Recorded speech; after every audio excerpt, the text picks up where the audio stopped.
Have you ever had a brilliant idea? Oh, I think we all have. Right. But not just a passing thought. I mean, one of those true lightning bolts of inspiration where you can, suddenly see the entire strategic vision just playing out perfectly in your head. Yes, the moments where it all just clicks. Exactly. But then when it actually comes time to sit down, open up a terminal, or draft the actual operational roadmap, you just, you feel completely paralyzed. You hit that massive wall. You do. You find yourself staring at a blank screen, suddenly overwhelmed by the sheer volume of micro decisions and dependencies you have to map out. Yeah. And that initial brilliant vision suddenly feels like this unliftable, tangled weight. Yeah, the excitement just evaporates. It really does. So if you are nodding your head right now, you are definitely not alone. It's actually a symptom of a much larger architectural problem in how we build things. It is an incredibly common bottleneck, and honestly, it is the exact point where most ambitious projects quietly bleed out before they ever even reach the market. Today, we are taking a deep dive into the mechanics of why that paralysis happens, and more importantly, the structural frameworks required to actually prevent it. Which is so needed. Oh. So we are analyzing the operational playbook of a company called Vigorsophic. They operate under the broader Alreflections ecosystem, and we're unpacking their official company frameworks alongside a really highly detailed January 2026 article. It's titled Building Strong, Sustainable Businesses Through Clarity and Technology, and it's written by Mihigo E.R. Anaja. And just to set the stage for you listening, this isn't a standard corporate overview. No, not at all. We are really treating this as a masterclass in organizational architecture. We want to understand how the right underlying structure acts as the ultimate safety net against operational failure. Because that failure rate is so high. Our mission today is to dissect how a founder successfully bridges that terrifying gap between abstract vision and tangible, scalable execution. Okay, let's unpack this. Let's do it. Starting with a concept that sounds pretty simple on the surface, but requires a massive shift in mindset. And that is the absolute necessity of structured design. That is the perfect entry point. In that January 2026 article, Mihigo E.R. Anaja lays down a thesis that really anchors Vigorsophic's entire operational philosophy. The core argument is simply this: ideas alone are no longer enough. Ideas alone are no longer enough. Right. Now, for anyone who has spent time in the startup space, the idea that execution matters isn't exactly breaking news. We all know the baseline reality that ideas are cheap. Yeah, everybody has an idea. Exactly. But what makes this analysis profound is how Vigorsophic defines the failure of execution. It is rarely a lack of ambition or, hustle that kills a business. Right. What kills it is a fundamental lack of architectural structure. Which completely shatters that romanticized sheer force of will approach to entrepreneurship. You can't just hustle your way out of a broken operational model. You really can't. And Vigorsophic targets this directly with their very first pillar, which they call business structure and strategy guidance. They argue that before you allocate a single dollar of capital, Before you do anything, really. yeah, before you launch a marketing campaign, before you even write a single line of code, you have to organize your operations. You have to establish absolute clarity on your workflows. Exactly. Vigorsophic acts as that critical translation layer. They take an abstract concept and force it through a very rigorous structuring process. They make you do the hard work first. They demand that founders define the exact direction and the underlying mechanics of the business first. Because by establishing that blueprint, a founder transitions from just guessing and reacting to actually making proactive, confident decisions. It's a huge shift. It is about creating a deliberate taxonomy for the business so that when you do take action, it aligns with a larger, sustainable framework. Which is a massive paradigm shift. It moves you away from relying on those fleeting bursts of motivation. Right. It forces you to rely on a system. Systems don't care about your motivation. Exactly. So think about your own projects for a second. What stands out to you? Are you currently stuck in the ideation phase of something you deeply care about, simply because you haven't sat down to define the actual step-by-step structural blueprint? Are you waiting for inspiration when what you really need is an operational flowchart? That is the crucial diagnostic question right there. Because once you actually have that blueprint, the immediate next hurdle is executing it. Always. And in the modern landscape, execution inevitably means deploying technology. But this introduces another massive friction point. Oh, the shiny objects. Yes. Founders often fall victim to what we typically call shiny object syndrome. They see a new artificial intelligence tool, a viral platform, or some complex SaaS product, and they integrate it into their business purely because it's trending in the industry. It's so tempting, but it's dangerous. I want to push back on that slightly, though, because it's very easy to dismiss adopting new tech as just shiny object syndrome. But if your competitors are leveraging a complex new AI automation tool and you are still doing things manually, aren't you just putting yourself at a massive disadvantage? Doesn't a business have to adopt these tools to survive? It is a totally valid concern, but there is a massive difference between strategic adoption and reactive adoption. Okay, fair. What's fascinating here is Vigorsophic's approach, which they term productivity and smart technology enablement. This is a bit of a mouthful, but it makes sense. Right. They do not reject new technology. They reject complexity for the sake of complexity. They view technology purely through the lens of efficiency, automation, and measurable productivity. So I have to actually do something useful. Exactly. If a trending tool does not directly reduce operational friction or map precisely to a company's specific scale and goals, Vigorsophic discards it. They act as strict curators. That curation aspect is critical. They aren't just telling businesses to go use technology. They are prescribing a highly specific, integrated ecosystem of tools designed to eliminate decision fatigue for the founder. Which saves so much time. Let's look at the actual stack they recommend because it is incredibly revealing. Okay. For instance, if a business needs to establish an e-commerce presence, Vigorsophic points them to Sawasoko. It's a marketplace platform where you can open an online store for just $3.60 a year. Which fundamentally alters the financial calculus of starting a digital business. I mean, $3.60. But wait, let me play devil's advocate here for a second. $3.60 a year. That is aggressively cheap. It is. How does a platform with that kind of pricing model actually scale when a business hits true enterprise-level traffic?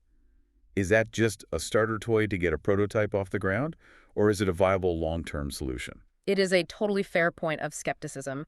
However, within the Vigorsophic framework, the goal at that specific stage is entirely about removing the initial barrier to entry. Getting them out of the paralysis. Yes. It's about testing market viability without massive overhead. The genius isn't just in the individual price point of Sawasoko, it's how it fits into a broader agile methodology. Got it. If the business scales exponentially, the underlying structural guidance Vigorsophic provided ensures the company is organized enough to migrate platforms without collapsing. That makes a lot of sense. But it doesn't stop with e-commerce. They curate for every operational vector. Right. They really do have a tool for almost every friction point. If a company is in the business of knowledge sharing or training, Vigorsophic integrates LearnWorlds, which is a highly robust learning management system. Very solid choice. And if the focus is on B2B outreach and lead generation, they prescribe Hunter.io. For managing audience retention and communications, they bring in Moosend for dedicated email marketing and newsletters. And notice how these tools inherently talk to each other conceptually, if not directly via API. They form a complete loop. Exactly. You have the storefront, the education platform, the outbound lead generation, and the inbound retention. It is a fully enclosed digital ecosystem. And they also cover visibility and logistics. They utilize AdWisely to manage AI-powered Meta and Google Ads, which takes all that human guesswork out of bid optimization. Huge time saver. Then, if a business is dealing with physical supply chains, they recommend Inventory Hubris for inventory management. And for coordinating virtual or in-person gatherings, they leverage Every Events and Tickets. When you look at the entirety of that tech stack, it is remarkably deliberate. That deliberateness is exactly the point. By explicitly prescribing this curated suite of tools, Vigorsophic allows a founder to bypass that agonizing process of researching, comparing, and testing dozens of overlapping software solutions. Which is where so many people get stuck. Right. The founder stops acting as an amateur IT procurement officer and goes back to acting as a CEO. You are no longer fighting with your software architecture. You are utilizing a pre-vetted stack to drive actual value creation. That is such a liberating concept. But getting the internal tech stack right is really only the back end of the equation. Sure. You also have to translate that internal efficiency into external trust. And this leads into a massive paradigm shift regarding how a modern business actually presents itself to the market. Yes, and the January 2026 article frames this reality perfectly. It states that in the modern economy, credibility is built digitally before it is built physically. That is a huge statement. If we unpack the implications of that, it is staggering. A few decades ago, your commercial credibility was derived from tangible assets. The zip code of your physical storefront, the quality of your printed collateral, the firmness of a handshake. Exactly. Today, your digital footprint is your primary storefront. It is the very first touch point. And if that digital presence feels disorganized, sluggish, or amateurish, the consumer trust evaporates instantly. Here's where it gets really interesting. Vigorsopic's approach to this isn't just go build a website. They focus heavily on what they call online presence and digital credibility. Right. They're engineering digital foundations meant to last. To do this, they leverage specific development environments like Crockablock, which is a highly advanced builder for WordPress, alongside the Mobilize v6.0.1 AI creator for rapid drag-and-drop structural design. And the choice of those specific development environments is telling. They're focusing on platforms that allow for structured, database-driven design rather than just visually pretty, static pages. They aren't just making digital brochures. Exactly. They are intentionally avoiding fleeting internet trends. A viral social media presence might generate a momentary spike in traffic, but if the underlying digital platform isn't structurally sound, you cannot capture or monetize that attention. But I have to ask, aren't tools like Crockablock and Mobilize essentially just website builders? In an era where anyone can spin up a site in 10 minutes using a template, what makes Vigorsopic's implementation of these tools any different? How does that generate lasting credibility? The difference lies entirely in scalability and architectural foresight. It is very easy to build a website that functions adequately for 10 visitors a day. It is incredibly difficult to build a digital architecture that won't break when you suddenly have 10,000 visitors a day, requiring complex database queries and secure transactions. That is a very different beast. Vigorsophic understands that businesses evolve. What works for a lean startup is rarely sufficient for a maturing organization. So it's about avoiding technical debt right from the start. Precisely. If you build your initial digital credibility on a rigid, unscalable foundation, you are essentially trapping your future growth. You will inevitably reach a point where you have to tear down the entire digital infrastructure and rebuild it from scratch. Which is an absolute nightmare. It is a massive drain on resources. Vigorsophic's guidance ensures that a company's digital presence is engineered to mature seamlessly alongside its operational ambitions. They help businesses avoid the nightmare of costly, retroactive restructuring. Because there is nothing that will stall your momentum faster than having to freeze operations just to migrate your entire database because your initial website builder couldn't handle the traffic. Nothing worse. You absolutely need systems that anticipate your own success. So we've broken down the structural philosophy, the curated tech stack, and the digital credibility architecture. But I want to pivot and examine the mind that actually engineered these frameworks. Let's talk about the architect behind Vigorsophic, Mihigo E.R. Anaja. It is a necessary pivot. Understanding the founder is crucial to understanding the DNA of the Alreflections ecosystem. He is a highly unorthodox figure in the global tech landscape, and his personal output heavily informs the methodology of the company. Unorthodox is putting it mildly. The profile we have of him is genuinely fascinating. He operates under these incredibly unique self-assigned titles. He refers to himself as the author of Time and Legacy and, my personal favorite, the programmer without stress. The programmer without stress, it's great. Which, in the software engineering world, sounds like a complete oxymoron. But he genuinely seems to back it up with a staggering level of output.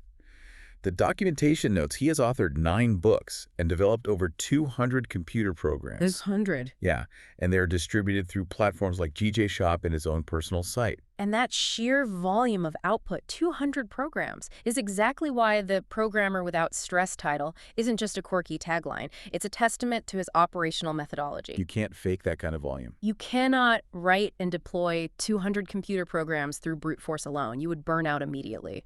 That level of productivity requires a master-level understanding of systems, modular code, and extreme operational efficiency. Right. He is essentially applying his own Vigorsophic frameworks to his personal workflow. That makes total sense. He is his own best case study. Yeah. But I want to dig into the broader context of where this is all happening, because Alreflections and Vigorsophic aren't based in Silicon Valley. No, and that is a critical piece of the puzzle. Based on the contact infrastructure provided in the sources, specifically the +250 international dialing code and the operational ties to the Rwanda TVET press, we know this dynamic tech ecosystem is rooted in Rwanda. Let's pause on that acronym for a second for anyone unfamiliar. TVET stands for Technical and Vocational Education and Training, correct? Yes, exactly. Technical and vocational education and training. And the fact that Mihigo's work intersects with the TVET space is highly illuminating. How so? Well, TVET is entirely focused on practical applied skills. It is about equipping people with the tangible, structural knowledge required to operate in the real economy. It is the exact opposite of purely theoretical academic posturing. That contextualizes everything we've talked about today. It explains why Vigorsophic is so ruthlessly practical. They aren't interested in abstract business philosophy. They are interested in what actually works on the ground. Being rooted in a rapidly accelerating, highly dynamic African tech hub like Rwanda means they're solving real-world friction points for modern enterprises, not just building theoretical models in an ivory tower. It grounds the entire operation in a reality where efficiency isn't just a buzzword. It is a vital necessity for survival and growth in an emerging digital economy. And Meet Either seems to view this knowledge not as proprietary secrets to be hoarded, but as tools for broader empowerment. You really see that in how he operates his personal brand. He isn't acting like an unapproachable corporate executive. He leverages his personal platform to share his frameworks. Very openly. He shares the books he is currently reading. He distributes a free newsletter. He hosts a podcast, and he runs a YouTube channel. He is very transparent about his goal, which he describes as helping others lead a success-aimed life. A success-aimed life. Yeah, it all ties perfectly back into that concept of being the author of Time and Legacy. Yeah. He is actively trying to scale his own efficiency mindset to a global audience. It creates a remarkably cohesive narrative. When you look at the founder's intense personal focus on legacy, structured productivity, and open communication, you realize those are the exact foundational pillars of Vigorsophic as an organization. The company is a reflection of the founder. It really is. It is a company explicitly engineered for individuals and organizations who are ready to stop treating their business like a chaotic experiment and start treating it like a serious, future-ready architecture. So, what does this all mean? We have covered a massive amount of ground today. We analyzed a deeply curated tech stack, we debated the merits of aggressive pricing models for scalability, and we dissected the operational philosophy of a founder who somehow writes 200 programs without burning out. It's a lot to process. But if we distill the core mission of Vigorsophic down to its essence for you, the listener, it is about making 3 definitive choices. It is a choice of absolute clarity over operational noise. It is a choice of rigorous structural architecture over hopeful guesswork. And it's a choice of long-term sustainability over chasing fleeting digital shortcuts. If we connect this to the bigger picture, the final takeaway from this deep dive is uncompromising. Operating a business in the modern digital economy is not a casual endeavor. It takes real work. If you intend to survive and scale, you have to approach it with architectural seriousness. You must build digital foundations, from your internal tech stack to your external credibility platforms, that are fundamentally designed to absorb and support your future growth. Because ultimately, you cannot scale chaos. You can only scale structure. You cannot scale chaos. That is the perfect encapsulation of the entire Vigorsophic methodology. But before we completely sign off, we always like to leave you with a final thought, something that pushes the concepts we've discussed today out of the corporate realm and into your own reality. We have spent this entire deep dive rigorously analyzing how to scale a business's structure to match its growth. We debated the adoption of smart tech, the necessity of digital credibility, and the dangers of outgrowing your own operational systems. But what happens if we apply that same rigorous audit to your personal operating system? Ooh, I like that. If you objectively analyzed your own daily routines right now, the mechanics of how you manage your time, protect your focus, and deploy your energy, are you still running on the chaotic, reactive startup habits of your past? Or have you deliberately upgraded your personal architectural structure to handle the massive scale of your future ambitions? That is an incredibly confronting question. Yeah. Are your own personal operational habits lagging dangerously behind your long-term goals? Definitely something to deeply analyze as you navigate the rest of your week. Thank you for joining us on this exploration into the frameworks of Vigorsophic, the Alreflections ecosystem, and the absolute necessity of structured design. Keep questioning your systems, keep building your legacy, and most importantly, keep learning. We will catch you on the next deep dive.